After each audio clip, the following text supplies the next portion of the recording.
So we handled the good, Mm. all the positives. Mm-hmm. We tackled the bad. Mm. Well, as you know, as the saying goes, there's the good, the bad, and the ugly. Or as I like to call it, the good, the bad, and the Galactic Starcruiser. So, I mean, this thing has this thing has so many ups and downs. I don't know what to think anymore. It's like, I mean, but I have to admit that the most recent video that came out, it was decent. It was much better than what. Wow. Oh man. He's got the screenshot on point. Wow. Yeah. It was you know. That is one big pile of shit. Yeah. Unfortunately. Right. It was tough. No, see, no, do you know when they got that picture of him was after the fact of how cheaply they paid him for that damn promo. Yeah, really, I know, right? Spared no expense. My apologies. Yeah, no, it really. That guy they need to have on there, just trying to apologizing. You know. Exactly. So let me ask you, fellas, because before the video came out, Disney had released to the people that had initially booked a Galactic Starcruiser adventure, are you willing to, keep your Galactic Starcruiser adventure? What are things that you're willing to, want to see on there? What is like your make or break sort of thing? Do you feel that that's Disney's kind of last minute desperation to say, okay, we really need to hear from the fans directly to us? Because I mean, we are literally weeks away from, well, not even, wait, a little over a week away from the first Starcruiser adventure set sailing. And I know that they did like testers and what have you, but like, what are your fellows' overall assumption of Disney's approach to these surveys?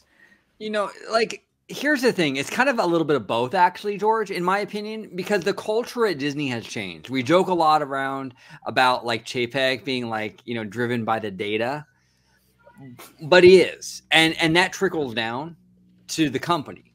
And they're a data-driven company right now, So I think, yes, you're right in the sense where like they are concerned because of the feedback from this.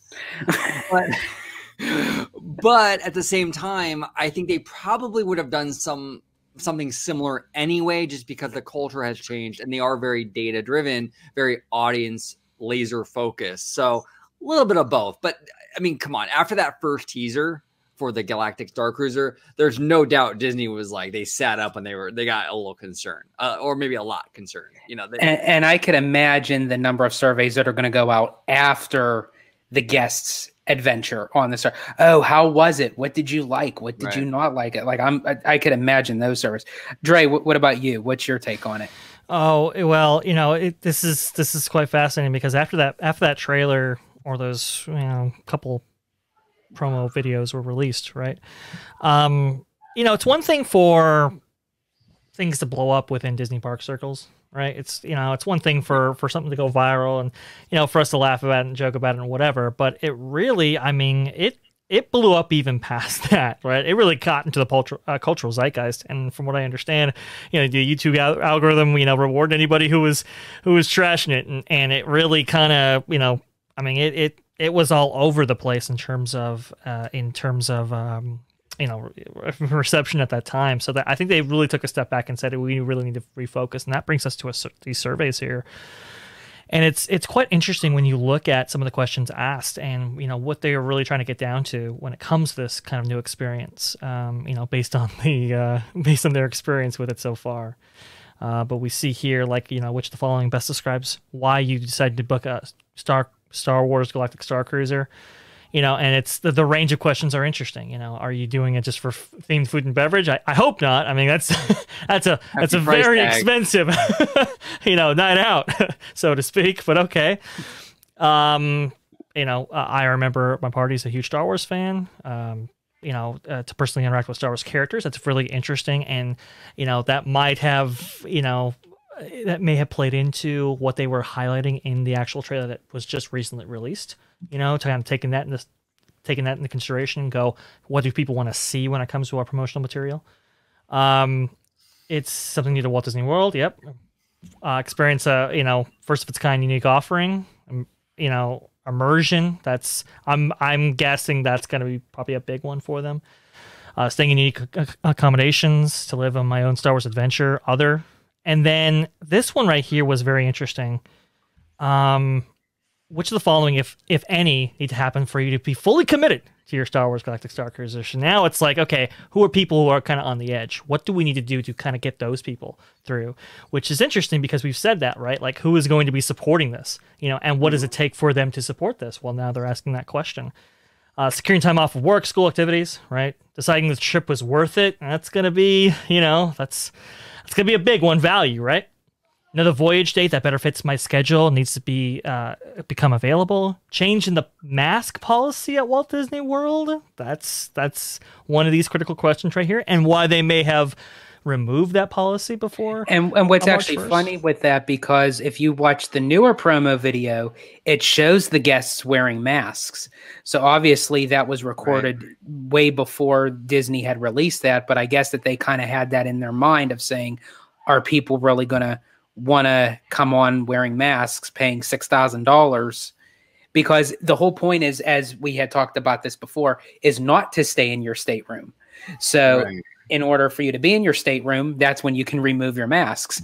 So, but they don't want you in there. So it's like, yeah.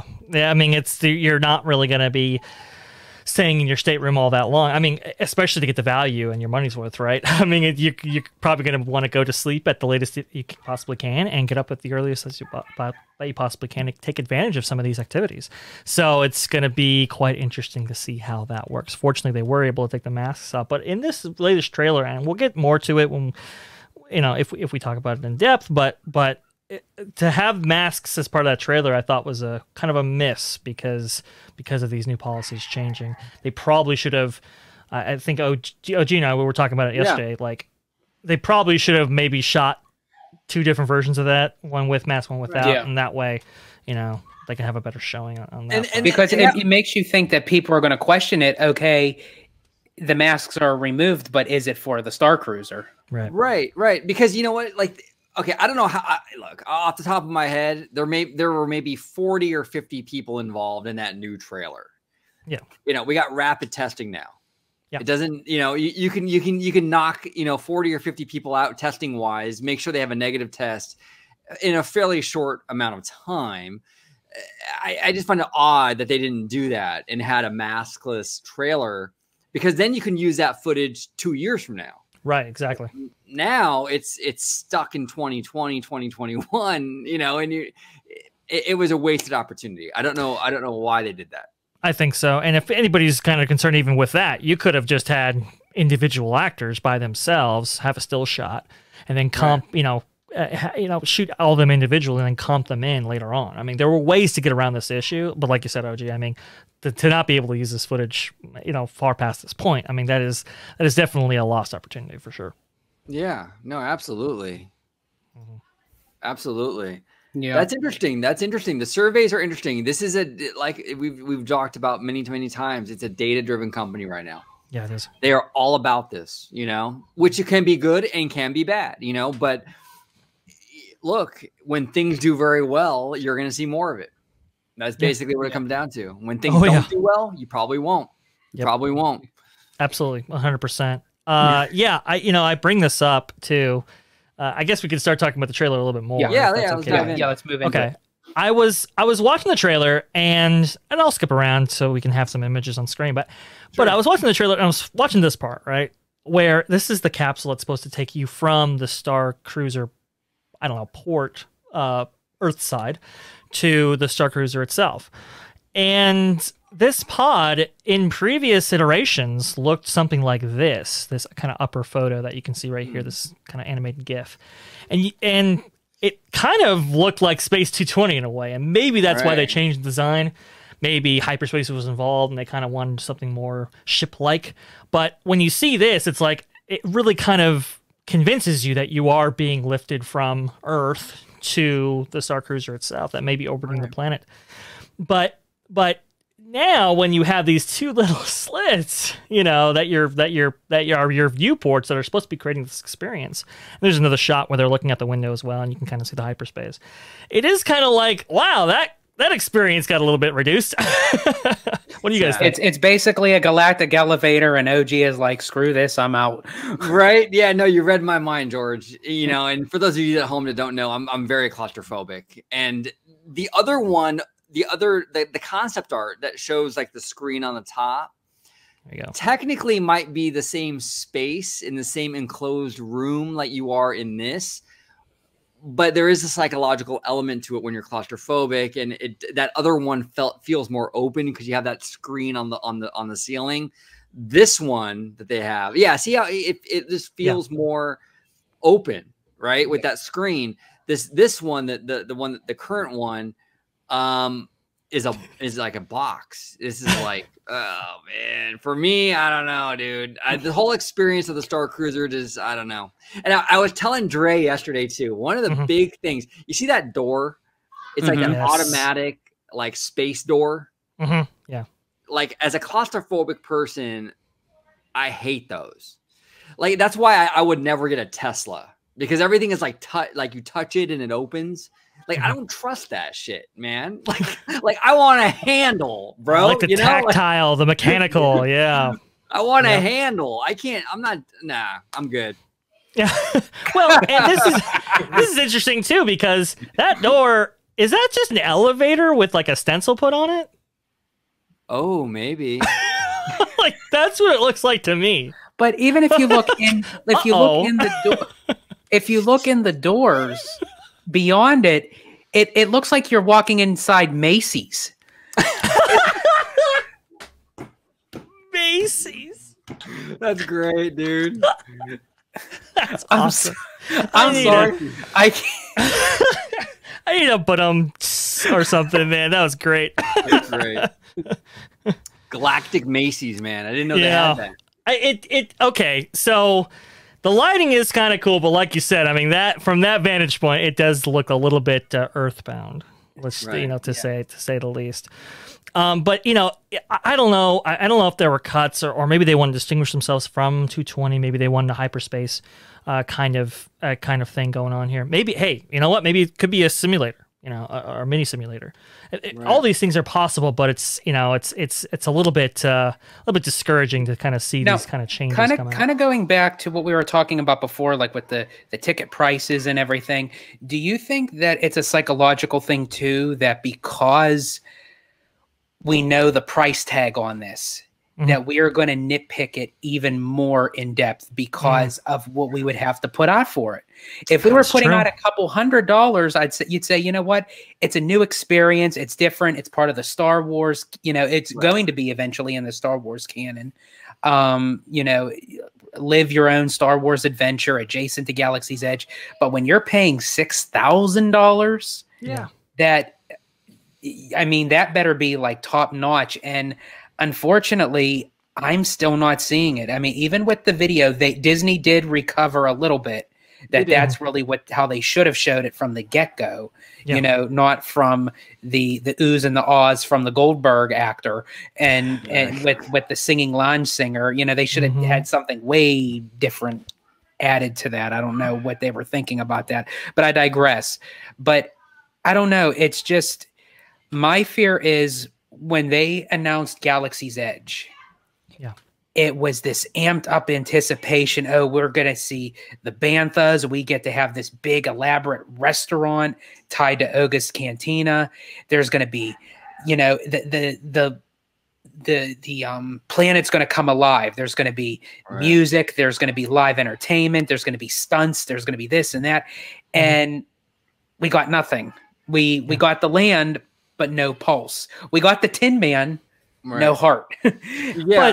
Well, go ahead. This is what my concern is this Starcruiser going to be following that same trend with Galaxy's Edge? I hope not. But like the thing is, like you're absolutely right when you talk about, George, like the value expectation. Like when I drive through McDonald's, right, and I get myself a hamburger, and I tell them, you know what, I don't want any mayonnaise on it, and I pull away, and sure enough, there's freaking mayonnaise on it. You know what? I'll take my napkin and I'll wipe it off and call it a day. Whatever. I only paid $1.99. I don't care. But if I'm going to Ruth Chris Steakhouse and I tell them I want my steak prepared a certain way for those prices, you know, my expectation is a lot higher. Sure. They better come through, you know. McDonald's can get away with it. It's $1.99. I don't care. Ruth Chris, though, I'm paying a lot. It better be right. Oh, no, I'm sorry. I'm not even sticking with Ruth Chris, though. I'm going to fucking Carl's Jr. You make my shit right. I'm sorry. Exactly, right? No, you guys bring up a really good point. I mean, Disney's even seen this from price increases of its own, right? When prices were a little bit lower when it came to the parks, people visited a lot more casually. And as the prices started to go up, people started to get a little bit more pep in their step, right? They started, working down Main Street a little bit faster. And that, I mean, you could see it in people's reactions. It was kind of the psychological thing that kind of like, hey, I'm paying by the minute, by the hour, whatever. I'm going to get my money's worth. And we're kind of, I think you make a great point, George. When it comes to this, people are going to be highly, scrutinizing the experience, right, based on that high price point. And I just wish, like, for example, like right here, right? You got the cabins. now, OG, I don't know how you feel about these cabins. They're a little tight, right? But yeah. I mean, what if this cabin, and we can go back to the concept artwork, because some of this concept artwork shows, how this would have, may have looked before. Let me see if I can find it here. But these rooms before were like a lot bigger. In terms of the concept artwork, they were a lot more ambitious. And at least, if the accommodations are like something you could kind of hang your hat on as a buyer, right? Kind of go like, hey, I paid a lot, but man, I was treated like royalty, and I got luxurious accommodations throughout, and I was treated like royalty, right? Then you can kind of, kind of hang your hat on something to where it was worth the value. But now you've put somebody in to kind of, I mean, I don't even know if those are moderate rooms. Those look like, value rooms in terms of size. And so now it's like, well, now the quality of experience that you're getting on the outside, it's got to be way higher to justify this price. And I don't know if it is or not. No, I know. Yeah. And even for kids, those little bunk bed things or whatever those are, those Fifth Element looking little cubbies. Mm-hmm. I don't know, man. Those are really small. Like, are you kidding me? I could literally fit one ass cheek in those, and I'm good to go.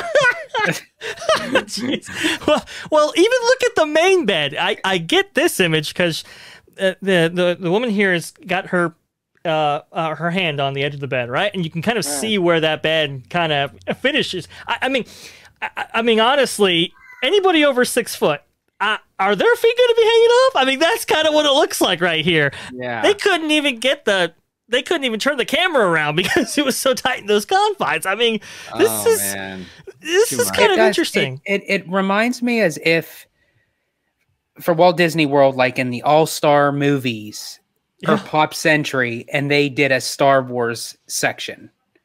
Yeah, that's literally what it would look like for a value resort. This does not look like a $6,000 stateroom aboard the Halcyon for your own personal Star Wars adventure. I'm sorry, it just. And remember, when we say 6,000, that's where it starts. I mean, this is what we're talking about here, and that room is probably longer than it is wide. If you look at it, it's going to be tough. I mean, they have kind of, I think, placed themselves in this position, and it's completely unnecessary. And as I said before, I mean, I do joke. I am sarcastic. I do think that this was a horrible way about doing this with the marketing and the promoting. And me personally, I would have loved to have seen them turn this area and expand Hollywood Studios and make Galaxy's Edge even bigger. That's what I would have done anyway. Yeah. But Disney had a reason, Disney had a purpose. I want them to succeed. I just don't know if what they are producing, of what I am visually seeing with my eyes, is that up to par. And I fall back onto what I said before. Our friend Jack from DSNY Newscast had mentioned that whether that this is a widely successful project or a colossal failure, this will determine and depict of Disney's immersiveness of storytelling moving forward in this format. No, he's right. Jack is absolutely correct. And really the biggest mistake here, above all, was pricing this thing like a cruise and not like a high-end Disney hotel. If this hotel were to charge even Grand Californian prices, I think it'd be way more well received. Even that's a lot, no doubt. But it's better than a $6,000 starting, thing. I think that's the issue. With a cruise line, you're actually going somewhere. You know what I'm saying? Like when you get into a cruise, my mom went on the Alaskan Disney cruise, had a phenomenal time. Life-changing for her. She couldn't stop talking about how gorgeous it was. This is not that experience, and you're paying kind of like the same or maybe even more. I don't know, but and it's just, it falls short. It's imaginary. It should be priced more like a hotel. And what Disney really has to keep in mind too was this kind of formatted experience was supposed to be incorporated in Galaxy's Edge. That was included with your day park ticket. Yeah. So now you have to pay extra $6,000 to get that experience. Go into Galaxy's Edge, praying to God that Rise is open. But hey, you get a little lunch at Docking Bay 7. Yeah. No, I know. Hey, but you know what though? Oh man, I don't have it with me. I was actually at the parks the other day. Docking Bay 7. Hey, you know what, guys? I'll be right back. Just give me 1 second. 1 second. Nope. I will say Docking Bay 7, the food, the portions are really small, but they do have something that saves it. And I'll show you what I mean by that. Give me a second. All right, give him a second here. But look, and I know we're destroying this thing. and I don't mean to come off quite that way. It's just yes, the price is exorbitant, and it should be befitting of that. And I just don't think that this is necessarily a step up even from what we have right now in Galaxy's Edge, to be quite honest. Now the quality of experiences could really blow people away. I will say in this trailer the lighting is much improved. Like that was a big sticking point with the previous trailer, and even in even in this bridge shot, for example, you don't see like the plastics and stuff, right.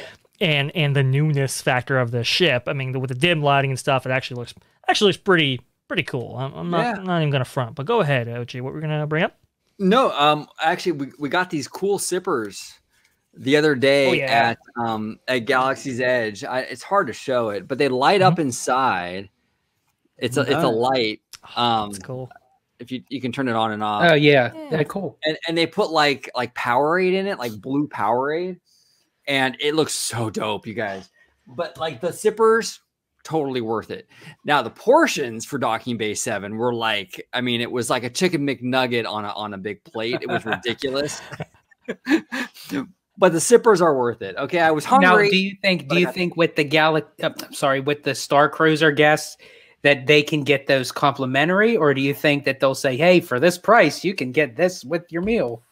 I think you know what, for these prices, it should be like a cruise where your food is included. I'm sorry, there's no excuse. Like that sipper and stuff, all that stuff should be like included into your stay. In my opinion, will they do that? I don't know, but they should. I think they are. Are they incorporating where you could build like a lightsaber or a droid while you're in Galaxy's Edge, or is that to your own personal, or is that included? The terms and conditions of your resort stay actually do list like what you get for your money and so forth. And I do believe that you do get a series of meals and drink on there. Of course, alcoholic beverages you got to pay extra for, and there's a couple of odds and ends, but I don't know if they include the building of the droids and you know, any of that kind of stuff. So that's gonna be a question mark.